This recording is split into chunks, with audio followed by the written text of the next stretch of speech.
अस्सलाम वालेकुम। Welcome to the physics concept. आज जिस टॉपिक को हमने डिस्कस करना है उस टॉपिक का नाम है Bernoulli's equation. Most important topic है, ध्यान से देखिएगा ताकि आपका पूरा कॉन्सेप्ट जो है वो क्लियर हो जाए। ठीक है, तो सबसे पहले अगर आप देखें यहाँ पे तो ये आपको ट्यूब नज़र आ रहा है, मतलब एक पाइप आपको नज़र आ रहा है, लेकिन इसकी एक एंड पे आप देखें क्रॉस सेक्शनल एरिया और दूसरे एंड पे इसकी देखें क्रॉस सेक्शनल एरिया, तो इनकी दोनों क्रॉस सेक्शनल एरिया में एक डिफरेंस है। ठीक है, तो स्टार्ट करते हैं टॉपिक को। तो सबसे पहले, as the fluid moves through a pipe of varying cross sectional and height, the pressure will change along the pipe. ये जो फ्लूइड इसके अंदर मूव कर रहा है, इस एंड से लेके दूसरे एंड तक जो फ्लूइड इसके अंदर मूव कर रहा है, उसमें fluids through a pipe varying cross sectional and height. इसका मतलब है कि ये वाला हिस्सा जो है पाइप का, उसकी हाइट, और ये वाला हिस्सा जो है इस पाइप का, उसकी हाइट में आपको फ़र्क नज़र आ रहा है, और इस हिसाब से इसकी जो क्रॉस सेक्शनल एरिया है उसमें भी एक चेंज आपको नज़र आ रहा है। तो इसकी वजह से यहाँ पे प्रेशर जो होगा, the pressure will change along the pipe. इस सूरत में प्रेशर जो होगा पाइप का वो भी चेंज हो जाएगा। ठीक हो गया। अब आगे देखते हैं इसके अंदर, ये देखें, यही पाइप यहाँ पे एक एनिमेशन के हिसाब से आपको दिखाया जा रहा है। तो यहाँ पे इस तरह से ये पाइप का जो फ्लो है, अब फ्लो जो है वो स्ट्रीम है, स्ट्रीम लाइन फ्लो है, और स्टेडी फ्लो है जिसमें इसकी स्पीड जो होगी वो कांस्टेंट होगी। तो किस तरह से आप देखें कि फ्लो जो है उसके जो पार्टिकल्स हैं, लिक्विड के फ्लूइड के जो पार्टिकल्स हैं, वो किस तरह से इसमें मूव कर रहे हैं फ्रॉम अपर एंड से लेके लोअर एंड तक। ठीक हो गया। अब सबसे पहले हम क्या कर रहे हैं, कंसीडर एन आइडियल फ्लूइड। ये फ्लूइड जो है वो एक आइडियल फ्लूइड है। इसमें जो कंडीशंस होती हैं इसकी, वो कंडीशंस क्या होती हैं, तो सबसे पहले नॉन विस्कस होना चाहिए। ये फ्लूइड जो है वो नॉन विस्कस होना चाहिए, जहाँ पे ईटा का जो वैल्यू होगा वो 0 होगा। दूसरी कंडीशन क्या है, इनकम्प्रेसिबल फ्लूइड। फ्लूइड जो होगा आपका वो इनकम्प्रेसिबल होगा। और तीसरा जो है, इनकम्प्रेसिबल फ्लूइड में आपके पास जो रो होता है, मतलब जो डेंसिटी होती है वो कांस्टेंट होती है। ठीक हो गया। उसके बाद जो थर्ड इसकी कंडीशन है, फ्लो जो है वो स्टेडी होना चाहिए। स्टेडी फ्लो में क्या होती है, इसकी स्पीड जो होती है वो कांस्टेंट होती है। आप देखें कि कांस्टेंट स्पीड के साथ ये फ्लूइड जो है वो मूव कर रहा है from upper end to lower end. अब सबसे पहले हमें यहाँ पे क्या चीज़ मालूम करनी है, तो सबसे पहले हमने यहाँ पे जो देखना है, let us consider the flow of the fluid through the pipe in time T. एक स्मॉल इंटरवल ऑफ टाइम में यहाँ से फ्लूइड जो है वो मूव कर रहा है। ठीक है, the force on the upper end of the fluid is P A and A, P1 and A1, where P1 जो है वो प्रेशर को रिप्रेजेंट कर रहा है, और A1 जो है वो इसकी एरिया ऑफ क्रॉस सेक्शनल को रिप्रेजेंट करता है एट द अपर एंड। ठीक है, हमने क्या किया, let us consider the flow of the pipe, flow of the fluid through the pipe in time T. Small interval time में यहाँ से फ्लो जो है वो मूव कर रहा है। इस हिसाब से the force on the upper end, जो अपर एंड पे फोर्स लग रहा है of the fluid, is P1 and A1, where P1 जो है वो प्रेशर 1 को रिप्रेजेंट कर रहा है, क्योंकि अपर एंड है। अगर लोअर एंड की बात करेंगे तो वहाँ पे प्रेशर आपके पास P2 होगा। ठीक है, एरिया जो होगा वो A2 होगा। The where P1 is the pressure and A1 is the area of cross sectional at the upper end के हिसाब से। वी नो दैट प्रेशर किसके इक्वल होता है, प्रीवियस क्लास में हमने प्रेशर को डिस्कस किया हुआ है। प्रेशर जो होता है वो P is equal to force per unit area. Pressure को हम P से डिनोट करते हैं, और इसका जो मैथमेटिकल फॉर्म होता है that is force per unit area. अगर यहाँ से फोर्स को हम बाहर निकालें, then F is equal to किसके इक्वल हो जाएगा, PA के इक्वल हो जाएगा। तो यहाँ पे भी आप देखें कि फोर्स, अब ये जो प्रेशर है उसी की वजह से फोर्स है। तो P is equal to F upon A, where F A जो डिवाइड में इधर आ जाएगा, मल्टीप्लाई हो जाएगा, तो फोर्स आपका किसके इक्वल हो जाएगा, फोर्स आपका PA के इक्वल हो जाएगा। ठीक हो गया, बात समझ में आ गई। इस हिसाब से आगे देखें, इसमें हमें और क्या करना है, तो सबसे पहले इसी फ्लूइड का, जो फ्लूइड मूव कर रहा है, हमें इसके ऊपर वर्क डन जो है वो मालूम करना है। The work done on the fluid at upper and. Upper end पे हमने देखना है कि इसके ऊपर जो वर्क डन हो रहा है वो वर्क डन कितना है। इसी हिसाब से हम सिमिलरली वर्क डन मालूम करेंगे एट द लोअर एंड पे। We know that work, previous chapter में आपने वर्क के बारे में पढ़ा होगा। वर्क क्या होता है, it is the product of force and displacement, और उसके साथ एंगल जो होती है वो हमेशा कॉस थीटा होती है। इसका मतलब है कि यहाँ पे W1 हमने यहाँ पे रिप्रेजेंट करा है, क्योंकि यहाँ पे प्रेशर 1 है, एरिया 1 है, वेलोसिटी 1 है, इसका मास भी M1 है, और इसका डिस्टेंस जो है वो भी x1 से रिप्रेजेंट किया है, डेल्टा x1 से रिप्रेजेंट किया है। तो हर सूरत में यहाँ पे जो वर्क होगा, इस अपर एंड पे जो वर्क होगा वो वर्क क्या होगा, वो W1 होगा। इसी हिसाब से जो वर्क डन मालूम करेंगे एट लोअर एंड पे, तो वो W2 से हम इसको रिप्रेजेंट करेंगे। तो इस सूरत में आप देखें कि W1 is equal to F1 D cos theta. ठीक हो गया। अब d यहाँ पे डिस्टेंस है, लेकिन यहाँ पे हमारे पास जो इसका डिस्टेंस है वो किससे डिनोट किया है हमने, दिस डेल्टा x1 से रिप्रेजेंट किया है। तो d की जगह पे हमने क्या यूज किया, delta x1। Therefore W1 is equal to F1 delta x1 into cos theta हो गया। ठीक हो गया। अब डेल्टा x जो है, फोर्स जो है, अभी अभी आपने देखा कि फोर्स पर यूनिट एरिया जो होता है वो प्रेशर को रिप्रेजेंट करता है। को जब हमने F को बाहर निकाला, then F is equal to P into A हो गया। तो इस F की जगह पे हमने P1 और A1 यहाँ पे पुट कर लिया। ठीक है, क्योंकि ये फोर्स जो है आपका प्रेशर एंड एरिया के इक्वल हो जाएगा, प्रोडक्ट हो जाएगा ये।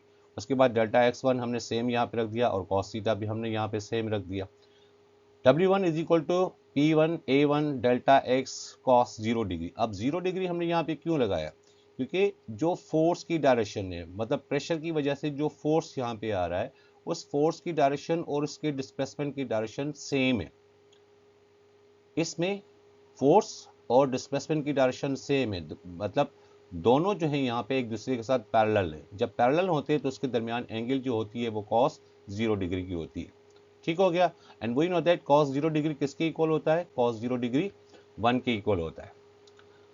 But we know that s is equal to V T, ये जो डिस्टेंस का फार्मूला होता है, s is equal to v velocity को रिप्रेजेंट करता है और t इसके टाइम को रिप्रेजेंट करता है। तो यहाँ पे हमारे पास जो डिस्टेंस है उसको हमने डेल्टा x से रिप्रेजेंट किया हुआ है।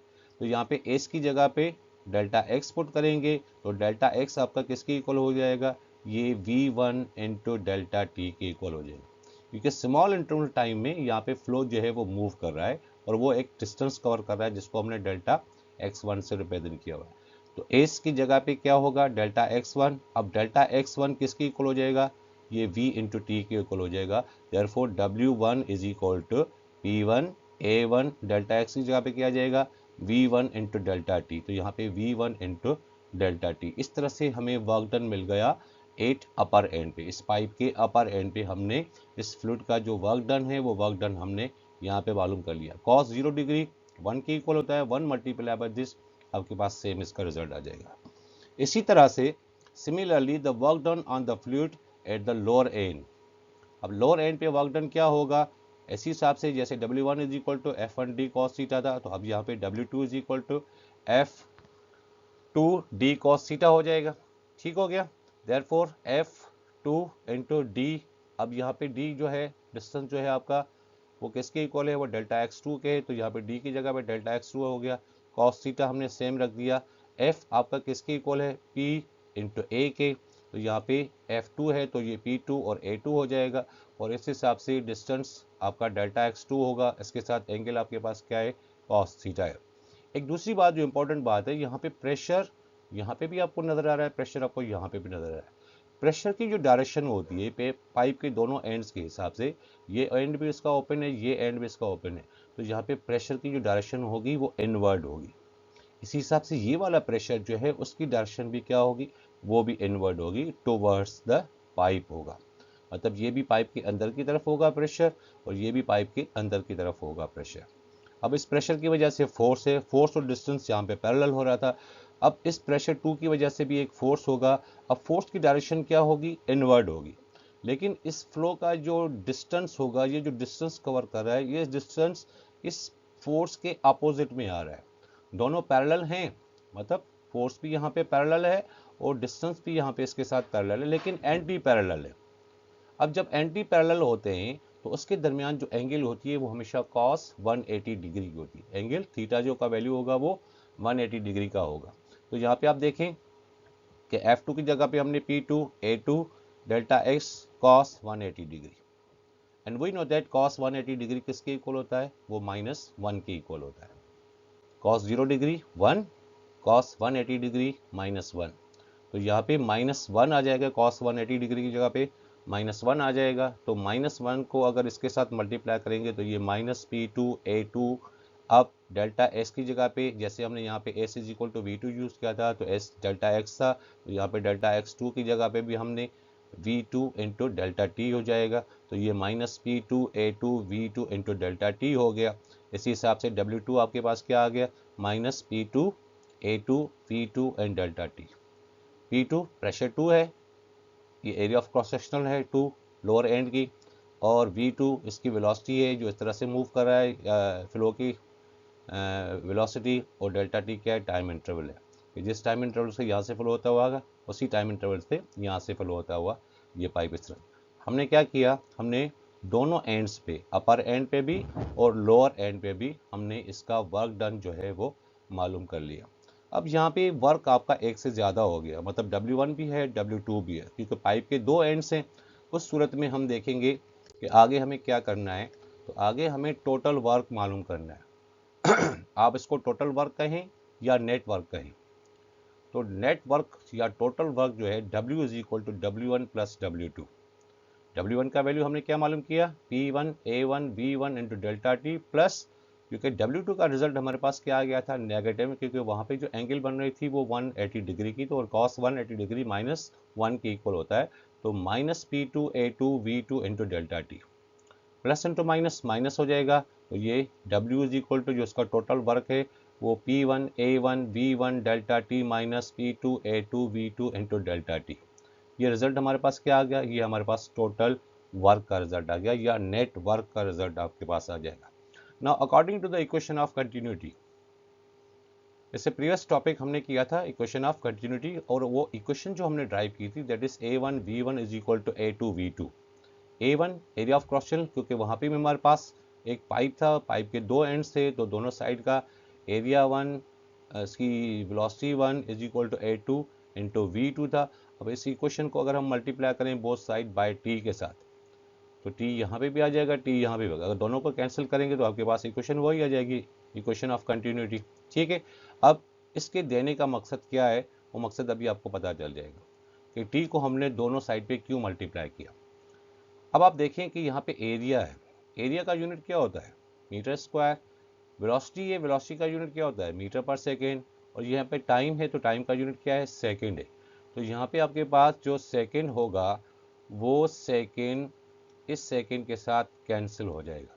अब आपके पास क्या बचा, एक मीटर स्क्वायर है, दूसरा मीटर है, तो मीटर स्क्वायर को अगर हम मीटर के साथ मल्टीप्लाई करें तो क्या बन जाएगा, मीटर क्यूब बन जाएगा। और मीटर क्यूब किसका यूनिट होता है, वो वॉल्यूम का यूनिट होता है, जिसको हम V से डिनोट करते हैं।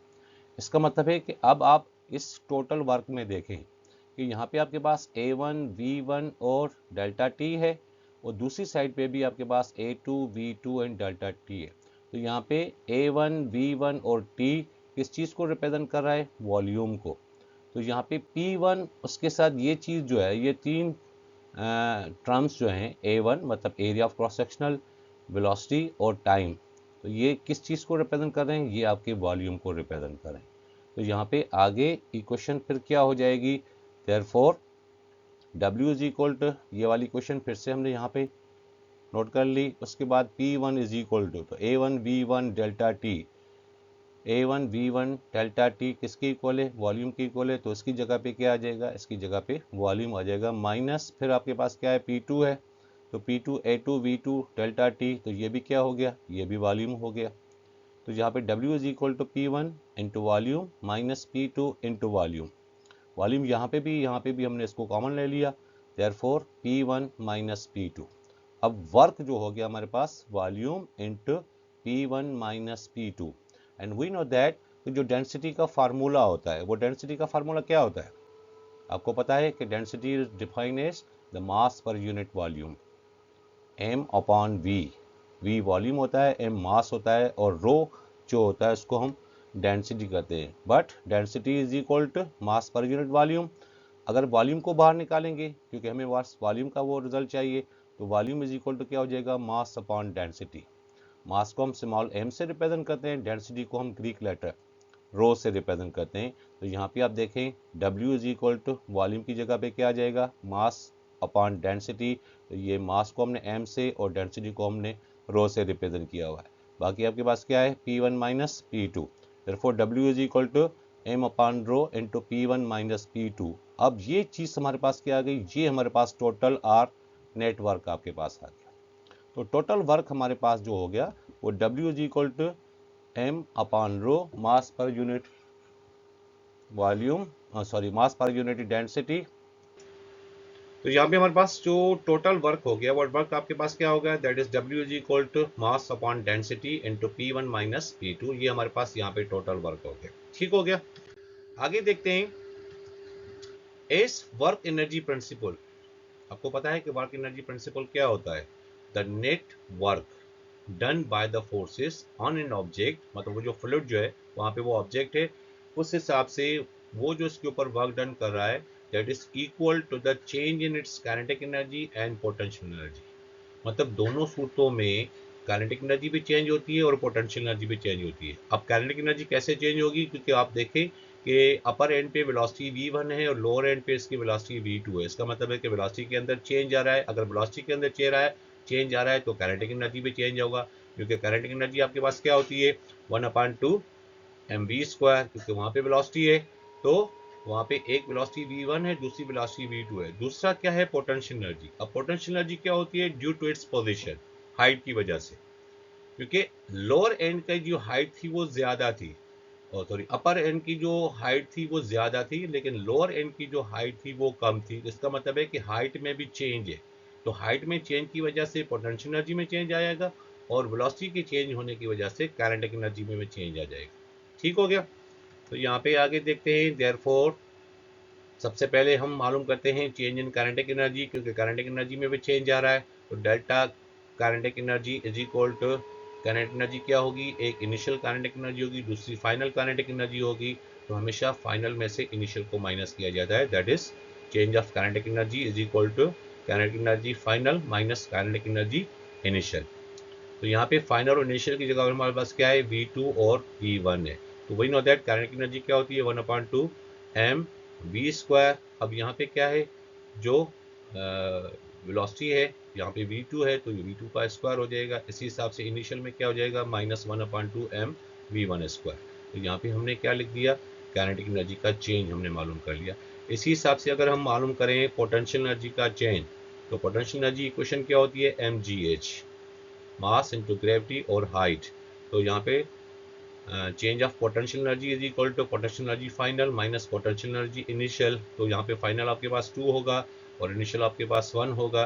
तो यहाँ पे mgh2 माइनस mgh1 के इक्वल होगा। तो यहाँ पे हमने चेंज ऑफ काइनेटिक एनर्जी भी मालूम कर ली और चेंज ऑफ पोटेंशियल एनर्जी मालूम, क्योंकि जो वर्क एनर्जी प्रिंसिपल होता है उसमें जो वर्क डन होता है बाय द फोर्स, उस इक्वल होता है वो work done the change in its kinetic energy and potential energy. तो दोनों में सूत्रों में आपने देखा, फिगर के हिसाब से आपने इसके डायग्राम में देखा था कि काइनेटिक एनर्जी v1 और v2 की वजह से चेंज होगा और पोटेंशियल एनर्जी h1 और h2 की वजह से चेंज होगा। ठीक हो गया। आगे, now according to the law of conservation of energy, जो हमने इक्वेशन ऑफ कंटिन्यूटी की थी उसमें law of conservation of mass की बात की गई थी। ये जो बर्नौली इक्वेशन है ये डिपेंड करती है law of conservation of energy को, और जो इक्वेशन ऑफ कंटिन्यूटी थी वो डिपेंड करती है law of conservation of mass को। तो according to the law of conservation of energy, क्योंकि आपने देखा कि यहाँ पे आपके पास दोनों एनर्जीज आ रही हैं, काइनेटिक एनर्जी भी आ रही है और पोटेंशियल भी आ रही है। तो according to the law of conservation of energy, law of conservation energy क्या होती है, net work is equal to change in kinetic energy plus change in potential energy. ठीक है। अब नेट वर्क जो होगा, जो टोटल वर्क है, that is equal to change in kinetic energy plus change in potential energy. This is law of conservation of energy. We know that net work अभी आपने क्या मालूम किया, that is W is equal to m/ρ P1 minus P2। तो यहाँ पे work की जगह पे क्या आ जाएगा, m/ρ P1 माइनस P2। ठीक है। Is equal to change in kinetic energy आपके पास क्या है, ये अभी अभी हमने वहां पे रिजल्ट आपको बताया था चेंज इन काइनेटिक एनर्जी का। तो ये 1/2 mv2² minus 1/2 mv1² plus change in potential आपके पास क्या है, mgh2 माइनस mgh1 हो गया। ठीक है। सेम यहाँ पे m/ρ density P1 minus P2। अब देखें कि यहाँ पे मास यहाँ पे भी है, मास यहाँ पे भी है, मास यहाँ पे भी है, यहाँ पे भी है। तो इस सूरत में हमने इसमें से पूरे में से मास को हमने बाहर निकल दिया, मतलब मास जो है यहाँ पे वो कांस्टेंट है। ठीक है, तो ये मास इस मास के साथ क्या हो जाएगा, ये इसके साथ कैंसिल हो जाएगा। तो यहाँ पे ये वाला मास इस मास के साथ कैंसिल हो गया। अब यहाँ पे क्या है, रो है, डेंसिटी है, क्योंकि डेंसिटी यहाँ पे डिवाइड में अगर मैं इसको इज इक्वल को तरफ लेके जाऊँ तो ये मल्टीप्लाई हो जाएगा। तो यहाँ पे आपके पास इक्वेशन क्या होगी, that is P1 minus P2 is equal to, rho divide था यहाँ पे आ गया, m यहाँ पे कैंसिल हो गया, खत्म हो गया, तो m तो यहाँ से निकल गया। बाकी आपके पास क्या हो गया, जो डिवाइड में थी रो डेंसिटी उसको हमने इज इक्वल तरफ क्या किया, मल्टीप्लाई कर दिया। अब ये रो जो है वो इस पूरी इक्वेशन के साथ क्या है, मल्टीप्लाई में। ठीक है, तो आगे जाके इसको मल्टीप्लाई करते हैं।